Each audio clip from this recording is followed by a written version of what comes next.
இது நானு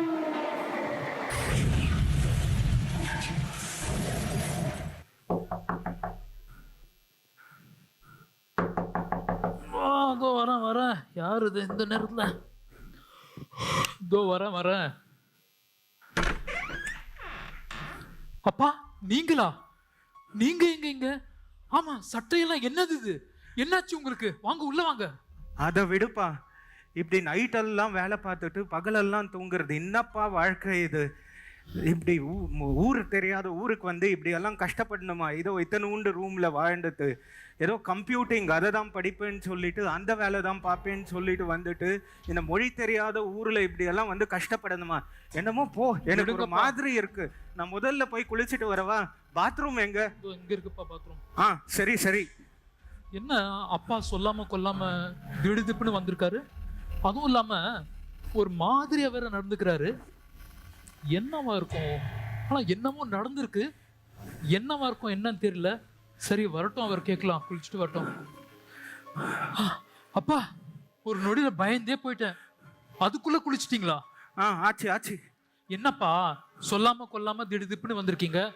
அதுவும் இல்லாம இப்போ என்னடனா ஒரு சட்டுன்னு முன்னாடி வந்து என்ன பயமுறுத்திட்டீங்க. ஆமா, அம்மா ரேணு இவங்கெல்லாம் எப்படி இருக்காங்க? அவங்க ஏன் வரல?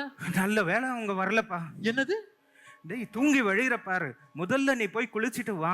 எனக்கு உனக்கிட்ட சில முக்கியமான விஷயங்களை சொல்லிட்டு உடனே கிளம்பணும். உடனே கிளம்புமா? அப்பா நீங்க சொல்றது செய்யறது எல்லாமே புதுசா இருக்குப்பா.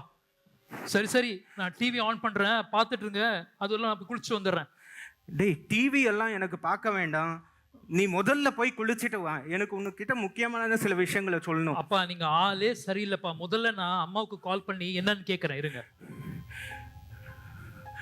டேய், நீ போன்ல உங்க அம்மா கிட்ட பேச தொடங்குனா அப்புறமா நீ குளிச்ச மாதிரி தான்.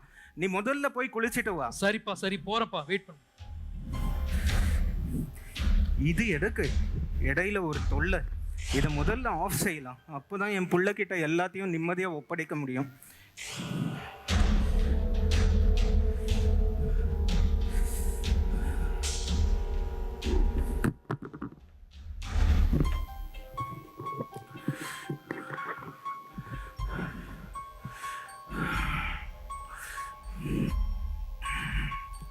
அப்பா டிஃபன் ஆர்டர் பண்ண போறேன்.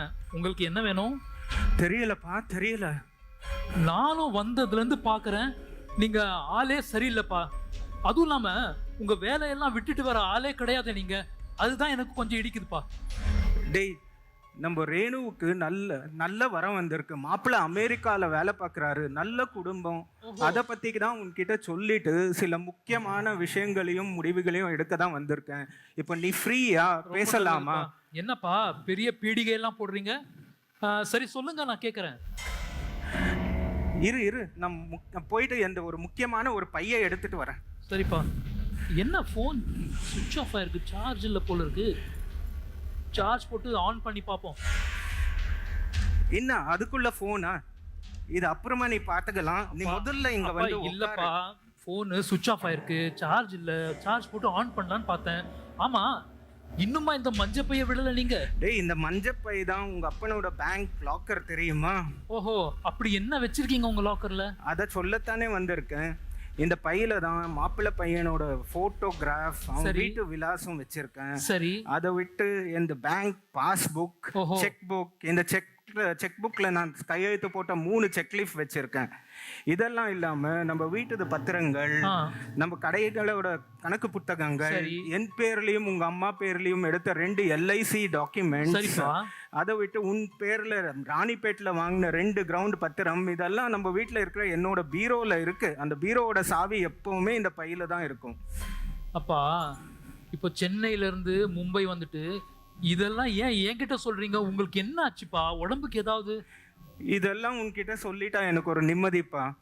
அப்புறமா நம்ம ரேணுவோட கல்யாணத்தை நம்ம சுப்பிரமணிய அண்ணாச்சியோட கல்யாண மண்டபத்துல தான் நடத்தணும். ஆமாமா, நம்ம ஊர்லயே இருக்கிற பெரிய கல்யாண மண்டபம் அதுதான். ஆமாப்பா.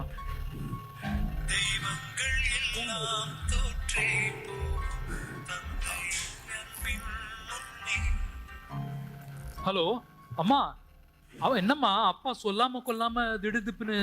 அண்ணே நம்ம அப்பா நம்ம அப்பா நம்மளை விட்டுட்டு போயிட்டாருன்னு. ஏய் ரேணு, நீ என்ன சொல்ற? ஆமாண்ணே, நேற்றுக்கு என்னோட கல்யாண விஷயத்த உன்கிட்ட சர்ப்ரைஸா சொல்லணும்னு நினைச்சு இங்கேருந்து கிளம்பினாருன்னு. ஆனா அவர் வந்த ட்ரெயின் தடம் புரண்டுடுச்சான்னு, அதுல வந்தவங்க எல்லாம் இறந்து போயிட்டாங்கன்னு நியூஸ்ல காமிக்கிறாங்கன்னு, அப்பாவோட ஐடி கார்டை கூட ரத்தக்கரையோட காமிச்சாங்கன்னு, அப்பாவுக்கு காலையிலேருந்து கால் பண்ண ட்ரை பண்றோன்னு, ஆனா நாட் ரீச்சபிள்னு வருது, உனக்கு கால் பண்ணா ஸ்விட்ச் ஆஃப்னு வருதுன்னு. என்னன்னே நடக்குது அங்க. ஆனா அவரு இப்போதான் நீ எதுக்கும் கவலைப்படாத, நான் என்ன ஏதுன்னு விசாரிச்சுட்டு நான் உனக்கு திரும்ப கால் பண்றேன். நீ அம்மாவை பத்திரமா பார்த்துக்கோ, சரியா? சரிண்ணே. என்ன அப்பா இங்க தானே இருக்காரு, முதல்ல நியூஸை பார்ப்போம். இன்று அதிகாலை மும்பை அருகே நடந்த ரயில் விபத்தில் பலர் உயிரிழந்துள்ளனர் மற்றும் பலர் காயமடைந்துள்ளனர். ஆமா, ட்ரெயின் ஆக்சிடென்ட் ஆயிருக்கு. ஆனா இவரு இங்க தானே படுத்துட்டு இருக்காரு. அப்போ ரேணு சொன்னது எப்பவுமே இல்லாம அப்பா ஒரு மாதிரியா இதை எல்லாத்தையும் வச்சு பார்த்தா, கடவுளே எனக்கு தலையே சுத்துது. கடவுளே நான் என்ன செய்வேன்? ரகுவுக்கு கால் பண்ணலாம்.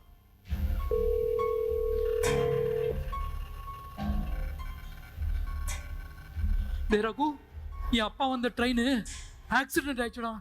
ஆனா அவரு இப்போ என் கூட என் வீட்டுல இருக்காருடா. என்னடா என்னடா குழப்பற? ஆக்சிடென்ட் ஆயிடுச்சுன்னு சொல்ற, வீட்டுல இருக்காருன்னு சொல்ற. அப்போ வந்திருக்கிறது என் அப்பாவோட நிழலா? இல்ல அந்த நிழலுக்குள்ள இருக்கிற நிஜமான என் அப்பாவா?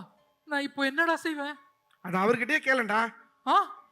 அப்பா கிட்ட போய், அப்பா நீங்க உயிரோட இருக்கிறீங்களா இல்லையான்னு நான் எப்படிடா கேட்பேன்? எனக்கு என்னமோ என் அப்பா உயிரோட தான் இருக்காரு, அவர் இருக்கணும். அப்படின்னா வீட்டுக்கு வந்த உடனே முதல்ல அந்த ஆக்சிடென்ட் சம்பவத்தை பத்தி தானே சொல்லி இருக்கணும், அதையே சொல்லல. அதுதான் எனக்கும் குழப்பமா இருக்குடா. அங்க அம்மா ரேணு எல்லாரும் அவர் இறந்து போயிட்டு தான் நினைச்சிட்டு அழுதுட்டு இருக்காங்க. என் அப்பாவுக்கு ஒன்னும் ஆயிருக்காதுலடா. அதெல்லாம் ஒன்றும் ஆயிருக்காது, நீ பயப்படாத. நான் ஒன்று பண்றேன். நமக்கு தெரிஞ்ச டாக்டர் ஒருத்தங்க இருக்காங்க, கமலா டாக்டர். அவங்கள கூட்டிட்டு 5 நிமிஷத்துல உங்க வீட்டுக்கு வரேன். சரிடா சரிடா. அப்பா வாங்க டாக்டர், வாங்க. சதீஷ், சதீஷ், டாக்டர் கமலா. வணக்கம் டாக்டர். வாங்க டாக்டர். வணக்கம். உங்க நண்பர் ரகு வர வழியில எல்லாம் சொன்னாரு. உங்க அப்பா எங்க? உள்ளதான் படுத்துட்டு இருக்காரு டாக்டர். ஐயா ஐயா எழுந்துக்கோங்க. என்ன ஆச்சு ஐயா? டேய் சதீஷ், நம்ம ரேணுவோட கல்யாணத்தை நம்ம சுப்பிரமணிய அண்ணாச்சியோட கல்யாண மண்டபத்துல தான் நடத்தணும். இதோ என்னோட பாஸ்புக். நான் இல்லாத நீங்க தவிக்க கூடாதுதான்.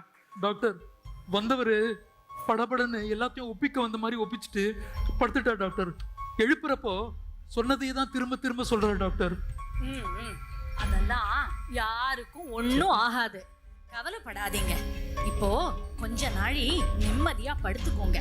உங்களுக்கு ஒரு இன்ஜெக்ஷன் தரேன், நிம்மதியா கொஞ்ச நாளி படுத்துக்கோங்க. டாக்டர் என் அப்பாவுக்கு என்னாச்சு டாக்டர்? ஏன் அவர் சொன்னதே திரும்ப திரும்ப சொல்றாரு டாக்டர்? தம்பி, எதிர்பாராத நடந்த இந்த விபத்துல உங்க அப்பா மனசு ரொம்ப பாதிக்கப்பட்டிருக்கு.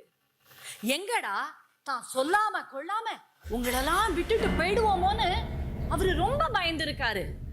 அந்த பயத்துல எப்படியாவது வந்து உங்களை சந்திச்சுடணும்னு, தான் மனசுல இருக்கிறத எல்லாம் சொல்லிடணும்னு அவர் மன உறுதியா இருந்திருக்கு. அந்த மன உறுதி தான் அவரை எப்படியோ இங்க கொண்டு வந்து சேர்த்திருக்கு. வந்தவரு தான் மனசுல இருந்ததெல்லாம் உங்கள்கிட்ட சொன்ன நிம்மதியில அப்பாடான்னு ஓஞ்சு போயிட்டாரு. வேற ஒன்றும் இல்லை. எந்த ஒரு பாதிப்பையும் நம்ம மனம் ஏத்துக்க பல காலம் எடுக்கலாம். ஆனா தனக்கு நேர்ந்த பாதிப்புல தன் பிள்ளைங்க எதிர்காலம் பாதிச்சுட கூடாதுன்னு தான் விபத்து நடந்த அந்த நேரத்திலையும் உங்க அப்பா யோசிச்சிருக்காரு. அவர் நல்லா தூங்கறதுக்கு ஒரு இன்ஜெக்ஷன் போட்டிருக்கேன். அவருக்கு ஒண்ணும் இல்ல, கவலைப்படாதீங்க. அவரை நல்லா பாத்துக்கோங்க. ஈவினிங் கிளினிக் கூட்டிட்டு வாங்க. எனக்கு தெரிஞ்சு வேற ஒண்ணும் இருக்காது. He will be all right. Everything will be all right. Don't worry about it. Oh, thanks, doctor. It's okay. Take care. Thanks doctor, thank you. Satish, நாம என்னதான் வெளியூர் வெளிநாடுன்னு போய் வேலை செஞ்சாலும் நம்ம அப்பாவும் அம்மாவும் எப்பவும் நம்மளை பத்தியும் நம்ம எதிர்காலத்தை பத்தியும் தான் யோசிப்பாங்க போல. பாரு, நீ கஷ்டப்படக்கூடாதுங்கிறதுக்காக உங்க அப்பா எப்படியோ கஷ்டப்பட்டு தப்பிச்சு வந்து எல்லா விவரங்களையும் உங்ககிட்ட சொல்லியிருக்காரு. உண்மையிலேயே உங்க அப்பா அவர் பேருக்கு ஏத்த மாதிரி ராஜரத்னம் தான்டா. சரியா சொன்னது ரகு. அம்மா எல்லாம் இப்படி இருப்பாங்கன்னு கேள்விப்பட்டிருக்கேன், ஏன் கதைகள்ல கூட படிச்சிருக்கேன். ஆனா ஒரு அப்பாவாலையும் இப்படி இருக்க முடியும்ன்றத இன்னைக்கு தானே என் கண் கூட பாக்குறேன். அம்மாவும் அப்பாவும் தெய்வம்னு சும்மாவா சொன்னாங்க? அது சரி, உங்க அப்பா எப்படி இந்த ஆக்சிடென்ட்ல இருந்து தப்பிச்சிருப்பாரு? அது அவரா சொல்ற வரைக்கும் காத்திருக்க வேண்டியதான்.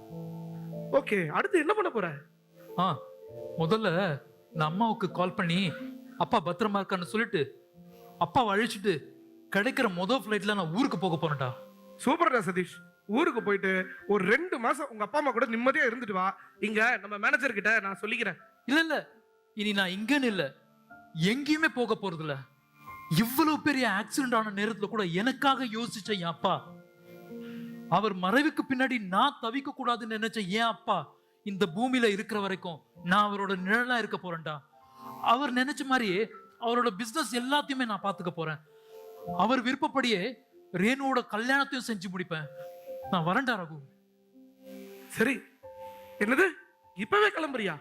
அப்ப இங்க இருக்க பொருள் எல்லாம் இந்த பொருளை என் அப்பா முன்னாடி இதெல்லாம் ஒண்ணுமே இல்லடா. சரிடா, சாயந்தரம் டாக்டர் கிட்ட போகணுமே. இனி என் அப்பாவுக்கு மருந்தே நான் தான்டா. இனி அப்பாவை நான் நல்லதா பாத்துக்க போறேன். நான் வரேன்டா, நான் அவரை அழைச்சிட்டு போறேன்டா. அப்பா,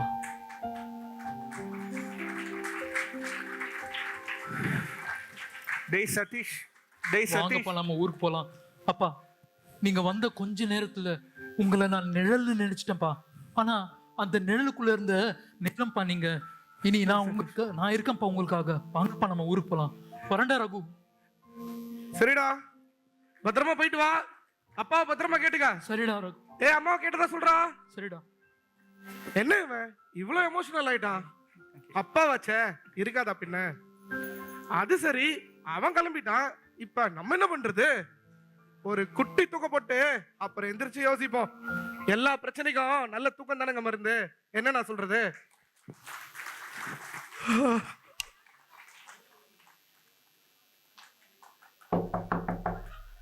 இப்பதான் படுத்தேன்.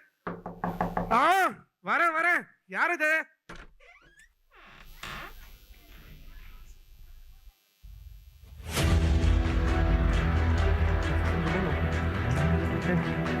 Thank